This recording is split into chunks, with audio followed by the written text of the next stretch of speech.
गुर्जर, बकरवाल और पहाड़ियों को सालों से जो आरक्षण नहीं मिलता था, उसको आरक्षण देने की शुरुआत नरेंद्र मोदी जी के नेतृत्व में हुई है।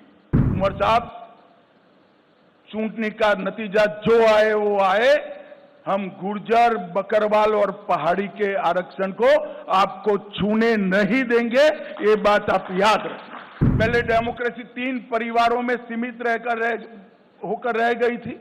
ना पंचायत चुनाव होते थे, ना तहसील पंचायतें बनती थी, ना जिला पंचायतें होती थी। घाटी और जम्मू दोनों की जनता लोकतंत्र के साथ है। धारा 370 के कारण यहां रिजर्वेशन संभव नहीं हो पाता था, महिलाओं को अन्याय होता था, दलित भाइयों को अन्याय होता था, ट्राइबल्स को अन्याय होता था।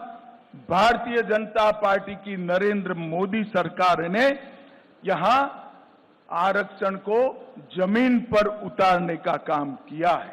आज एससी वर्ग का भी आरक्षण हुआ है, आर्थिक रूप से कमजोर वर्ग का 10% आरक्षण हुआ है, ओबीसी का आरक्षण बढ़ाया गया है।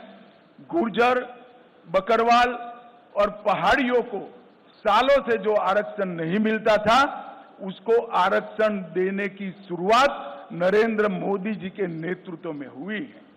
हमने एनसी का एजेंडा देखा है, उन्होंने कहा है कि हम इस पर पुनः विचार करेंगे।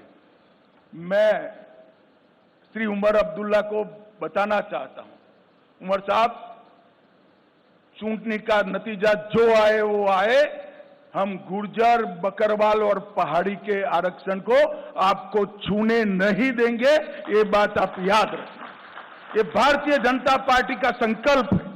भाई और बहनों, ग्रास रूट डेमोक्रेसी, पहले डेमोक्रेसी 3 परिवारों में सीमित होकर रह गई थी। ना पंचायत चुनाव होते थे, ना तहसील पंचायतें बनती थी, ना जिला पंचायतें होती थी।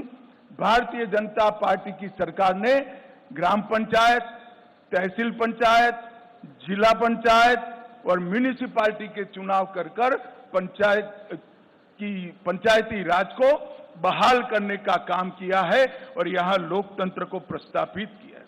पहले जम्मू कश्मीर में एक जमाना था कि 10% अगर वोटिंग हो जाती है तो सारे अंग्रेजी अखबारों में हेडलाइन बनता था कि जम्मू कश्मीर में डबल डिजिट वोटिंग हुआ।